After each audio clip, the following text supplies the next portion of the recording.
Mayong maulan nga adlaw mga igsoon diri sa Maynila, sa Cavite, sige ang ulan. Pansumala pa sa Isaiah 55, ang pulong daw sama sa ulan, makini dili mo balik nga way bunga. Kaya ang ulan makapamisbis man sa mga nauga nga yuta o mutubo o gitid ang mga tanom o ang tanom makahatag og panalangin sa matag sa katao. So karong adlaw may igsoon adto ta usab sa pulong. Ablihan nato ang pulong sa Colosas 3:16. Usa lamang ka bersikulo mga igsoon atong pagatun-an karong adlaw. Nagaingon ang pulong mga igsoon. Ang pulong ni Kristo papuy-a nga madagayaon gayod diha kaninyo. Sa magatudluay o magatinambagay kamo ang usa-usa sa tanang kaalam o sa mag-aawit kamog mga salmo o mga alawiton o mga awit na espirituhanon uban ang pagpakamasalamaton diha sa inyong mga kasing-kasing ngadto sa Dios. Salamat ning kapunon sa pulong sa Dios kung may makahatag o kahayag sa atong mga pangunahuna sa atong pagpanginabuhi. Magampo ta mo igsoon.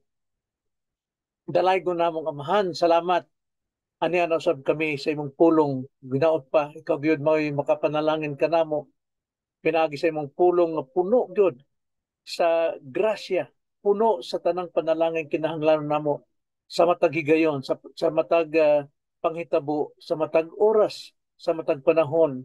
Kay tungod Lord, dili mabuhi ang tao pinaagi sa mga tinapay lamang ning kalibutan, kundi sa kadas pulong nga mugula sa imong mga baba nga maoy iwali usab sa imong mga ulipon. Salamat Ginoo nga karon dunay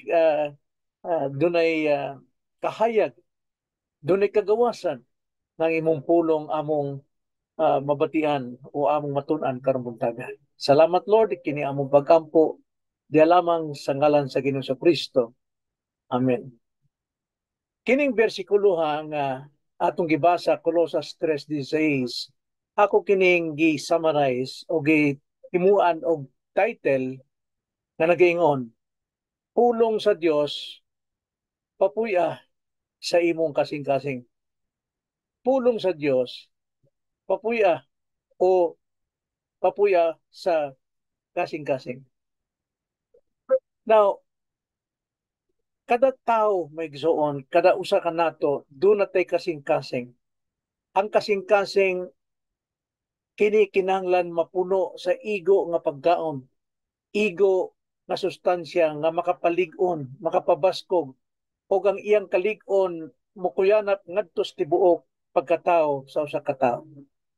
Dinhi sa atong kasing-kasing sumala sa Ecclesiastes 3:11 ang nagaingon, gihimo niya ang tanang butang nga matahom sa iyang panahon o gibutang usab niya ang pagkawalay katapusan sa sulod sa ilang kasing-kasing. So mo ni misteryo maigsoon nga ang kasing-kasing nato dunay walay katapusan, no? Walay katapusan na sa sulod. Ibig sabihin naa nato ang eternity. Og kini tungod ang kasing-kasing nato na ay walay katapusang lugar maigsoon dili gyud mapuno ni bisan pa sa unsang pamaagi sa tao, bisan pa sa iyang kabantog, bisan pa sa iyang successful career, bisan pa sa laing putang ano, bisan unsang gahom nga mahimo sa tao dili gyud makapuno nining atong kasing-kasing kay tungod kini walay kinutuban, walay katapusan. Bisan pa ang tibuok kalibutan atong ibutang sa kasing-kasing sumala sa Marcos 8:36 nagaingon, kay unsa may kapuslanan alang sa usa ka tawo ang pagpakaangkon niya sa tibuok kalibutan nga pagapildihan sa iyang kinabuhi. Bisan pa ang tibuok kalibutan atong maangkon aron kita makaingon ta nga kitay luwas apan mao kanay makahatag nato og walay kinabuhi, mao na ang kapildihan. So ang makapuno lamang sa atong kasing-kasing mga igsoon, mao lamang ang Espiritu sa Dios. Ang Dios lamang mo'y makapuno sa eternity. Kay tungod ang Dios na sa eternidad, ang iyang puloy-anan mao ang walay katapusan. So pinaagi sa iyang pulong ang Espiritu magapuyo sa atong kasing-kasing. Sumala sa giingon ni Kristo sa iyang sinultihan sa iyang mga alagad, John 6:63, ang nagahatag og kinabuhi mao ang Espiritu. Ang unod walay kapuslanan, ang mga pulong nga akong gisulti kaninyo kini Espiritu og kinabuhi. So ang atong kasing-kasing nga mo nag physical nga nag-ulbo-ulbo mo ni bukal o mo ni kining fountain of life, apan ang Espiritu, ang pulong sa Dios mo'y maghatag natog kinabuhing dayon. So pulong sa Dios mao ang makapuno kanato kay tungod ang pulong Espiritu man. So busa karong buntaga, karong adlaw, ato kining pagapunon og pulong sa Dios ang atong kasing-kasing.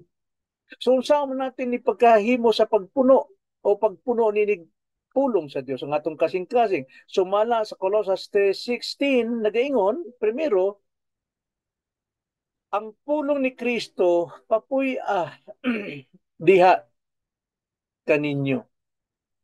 Nagaingon, ang pulong ni Kristo papuy nga madagayaon gayod diha kaninyo. Asa kuno papuy ang pulong sa Dios. Now, timan ni ang pulong sa Dios, Espiritu, o ang Espiritu mo mo'y maghatag og kinabuhi. Asa kuno papuy ang pulong sa Dios diha sa atong kasing-kasing, ang pulong ni Kristo. Nganong sa kasing-kasing man mga igsoon? Primero, ang kasing-kasing nga salad sad nagaingon ng Jeremiah 17:3 17:9, ang kasing-kasing malimbungon labaw sa tanang mga butang o hilabihan gayod pagkadautan kinsay makasusi niini. Mo ni primero, kinanglan ang pulong sa Dios papuyon sa atong kasing-kasing kay tungod ang atong kasing-kasing malimbungon, malimbungon o hilabihan gayud pagkadautan. So primero, aron kini atong makapuyo ang balang espiritu sa atong kasing-kasing, kinahanglan kita ianak pag-usab. Kinahanglan kita ianak sa espiritu, dili kay tungod kay kita gianak sa unod nun ang atong kasing-kasing malimbungon o gilabihan gayud pagkadautan. So kinahanglan mabag-o ni pinaagi sa pagkatao pag-usab sa espiritu. Unsa may buhaton sa espiritu sa diha nga kini iyang anak og usab kitang pagkatao. Ezekiel chapter 36 verse 36 ngadto sa verse Ezekiel 36, I'm sorry, may zone. Maglisod ko paglitok sa Bisaya, no? Ezekiel 36 verse 26, mauning atong buhat sa espiritu sa diha nga kita iyang pagkabag-uhon o iyang anak pag-usab. Nagaingon, hatagan ko usab kamo sa usa ka bag-o nga kasing-kasing, bag-o ko no mo ihatag kanato og ang usa ka bag-ong espiritu. So doon tay kasing-kasing og dunay bagong espiritu. Igabutang ko sulod ninyo, kuhaon ko ang batuon nga kasing-kasing gikan sa inyong unod og hatagan ko kamo sa usa ka kasing-kasing nga unod. Okay? So tagaan tag bagong kasing-kasing kay tungod kuhaon niya itong batuon o iyang papuyon ang iyang espiritu diha sulod kanato. So busa, kinahanglan gyud nga kini karong bag-o na nga itong kasing-kasing naanatay kagahom nga atong papuyon ang pulong sa Dios. Kinahanglan kining kasing-kasinga ato kining ampingan. Kay ang pulong mo'y makaamping ining atong kasing-kasing. Way laing tao makaamping sa kasing-kasing gawas sa pulong sa Dios. Sumala sa Salmo 119, versikulo 11, nagaingon magsoon kung unsa kagahom ang pulong. Sa akong kasing-kasing, ginatipigan ko ang imong pulong. Ginatipigan ko ang iyong pulong, aron dili ako makasala batok kanimo. So ang atong kasing-kasing makontrol na og pupuy-o nato ang pulong dinhi sa atong kasing-kasing kay kining pulong mao kini magtudlo kanato og mga anindot espirituhanong butang, grasyanhong butang o pagpanginabuhi diha sa pagkabalaan. Karon daghay mga tao dili mo dawat sa pulong, no? Dili nila papuy-on ang pulong. May sama sila sa usa ka abughuan nga tao. Kining abughuan nga tao, diskumpiyado siya sa tanan sa iyang isig katawo, ang iya lang gisaligan ang iyang kaugalingon. So busa di sa basta mudawat og kinsa mga tao. So kining abughuang tao sa iyang panimalay, dili siya mudawat og bisita sa iyang panimalay.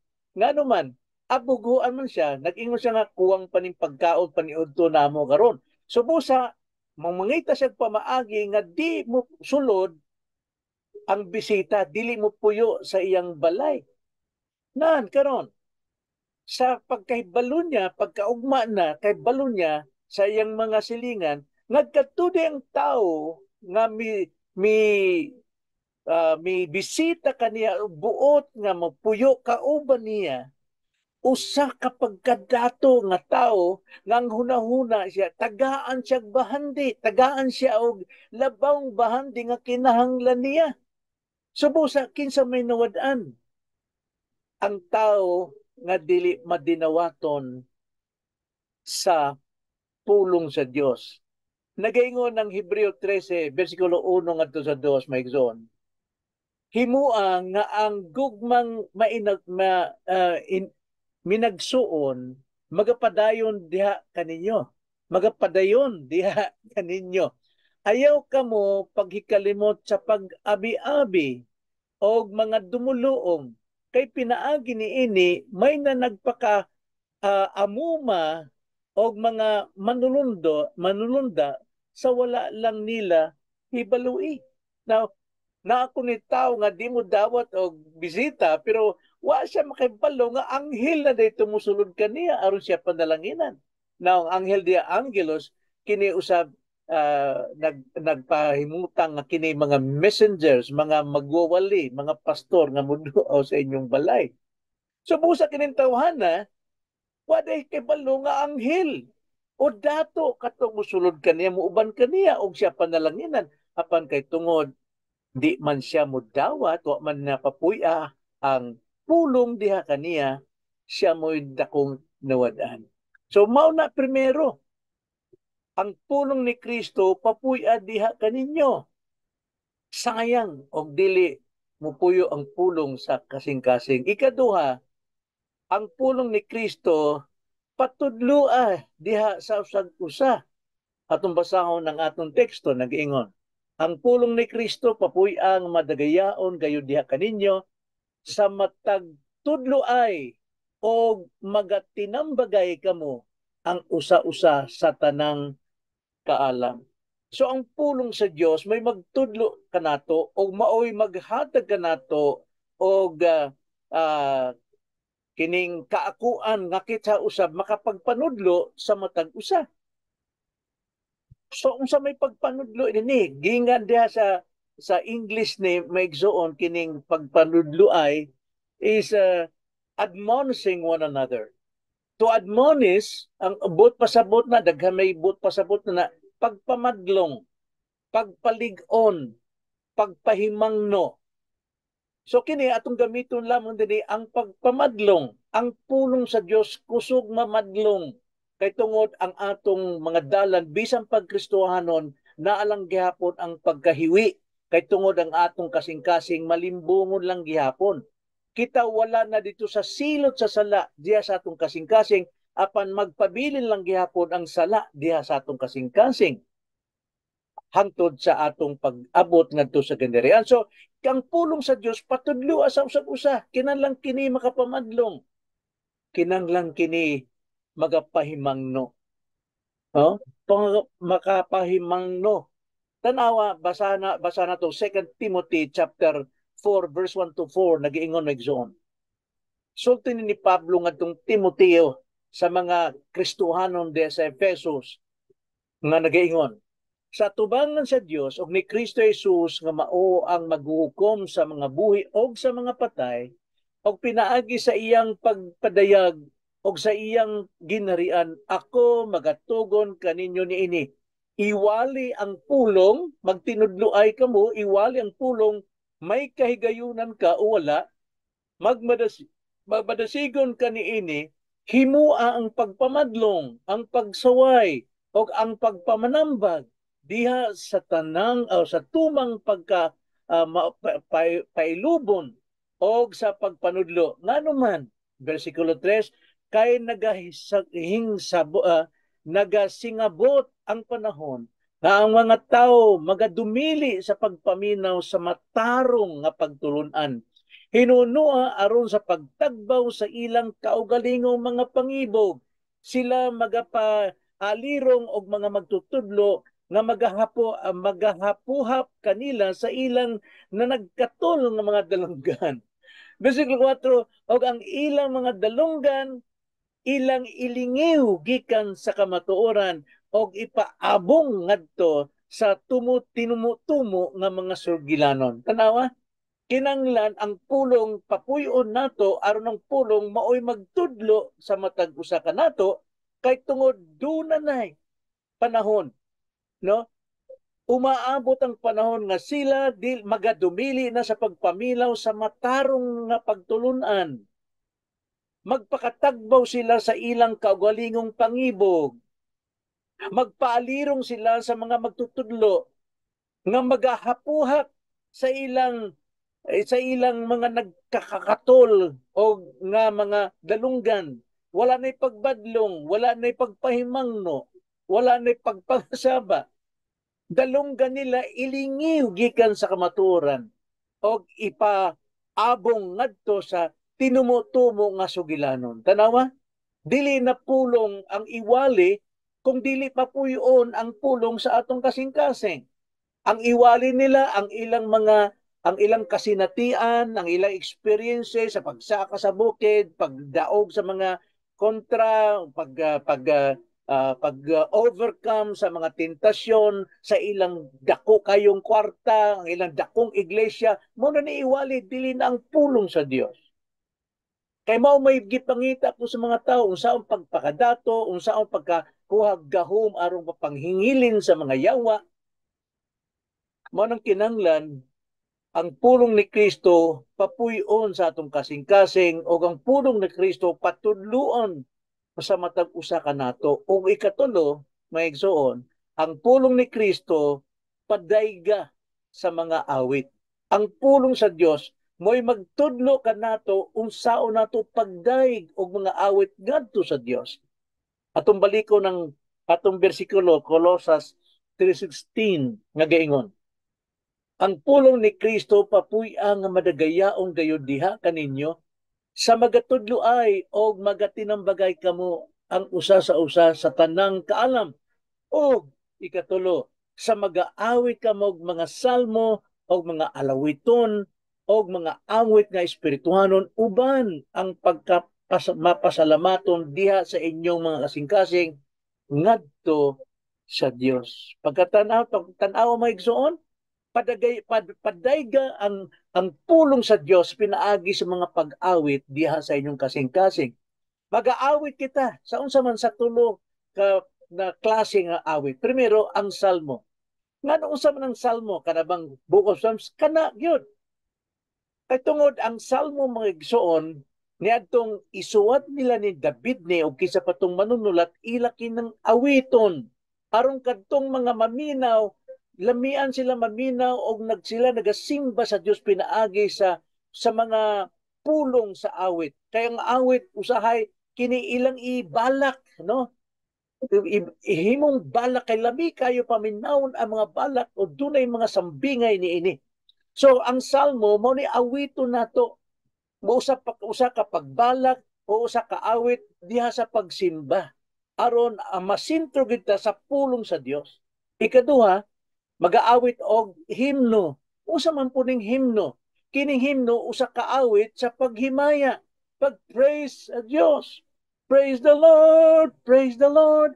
Paghimaya ngadto sa Dios. Lahi itong pagsimba, katong pagsimba sa pagpaminaw, nakita mitakubo diha sa pagpaminaw, sa pagbadlong, sa pinaagi sa awit, unya kita magaday kaniya pinaagi sa atong pag-praise diha sa Ginoo. O kung sa maning espirituhanong alawiton, Megson, kining espirituhanong alawiton, klaro kayo ni ang kalainan nga gisuwat ni Pablo. Atong basahon ang Efeso 5:18. Nagaingon, og ayaw kamo pagkahubog og bino, kay kana maoy pagpapatuyang, kung dili magpapuno hinuon kamog espiritu. Unsa may but pasabot? Ang tao galing nga hubog, ang awit ana hinubog pod. Yutanon, kalibutanon, kaulag, tanang mga kahilas sa awit, mao kana. Busa, kinanglan ang awit nato, bisan pa sa balay, bisan pa sa atong mga cellphone, espirituhanong alawiton.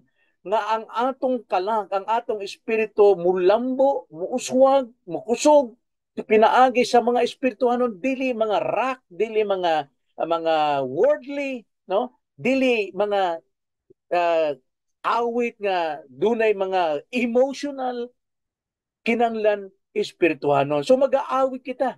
Padayga ang pulong sa mga awit diha sa atong kasing-kasing. Sa pinaagi sa salmo, sa himno, o espirituhanong alawiton. Nga pinaagi sa grasya sa inyong kasing-kasing. Ang atong kasing-kasing may igsoon converted heart. No, sa diha nga kita gianak pag-usab.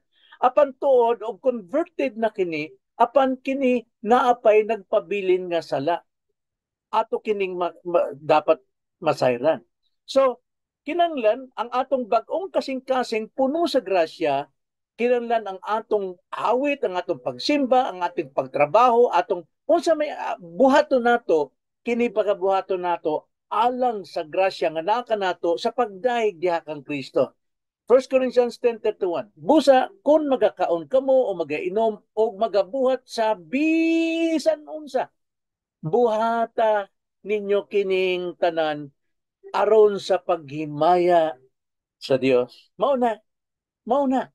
Pinaagi sa grasyang anakan nato, himayaon nato ang Dios sa tanan natong buhat. Nga naman, atong hinumduman nga kita nining kalibutan wa tay arang. Miabutan nining hubo gyud, way sapot.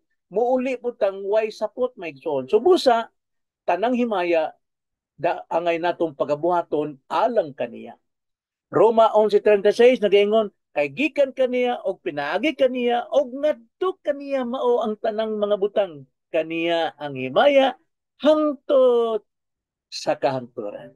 So nakita nato migsoon, kinanglan nato unsay atong titulo, pulong sa Dios papuy-a sa inyong kasing-kasing. Pinaagi sa pagpapuyo nini sa atong kinabuhi, pagpatudlo ka nato sa sag-usa o pagtaday ka nato sa tag-usa ngadto sa Dios. So, unsa may leksyon, duha ka leksyon.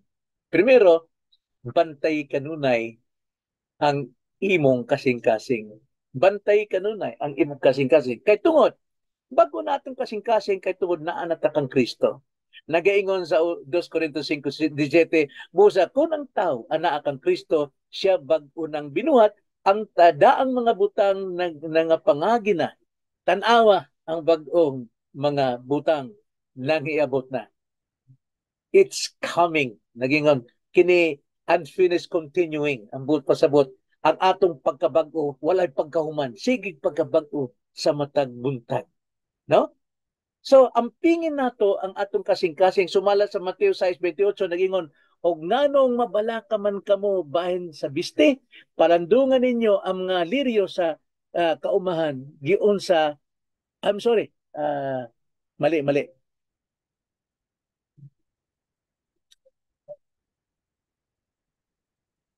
Mateo 5:8 di ay. Nag-iingon megsoon. Bulahan ang mga maputli o kasing-kasing kay makakita sila sa Dios. Ampingan nato kasing-kasing kay malimbungon ni bisan pagkristohano na kita, malimbungon o dautan lang gyapon kini. Apan gi pasaylo na ta sa silot ni ining mga salaan. So, magtinudluay kaduha. Magtinudluay kita sa matag usa. Kaya ba nato? Kaya. Nagaingon ang Ginoo sa iyang mga alagad. Og labot ka nato. John 13:34, 35. Ako magahatag kaninyo bag-ong sugo nga kinahanglan maghinigugma kamo ang usa sa usa. Maingon nga ako nahigugma kaninyo.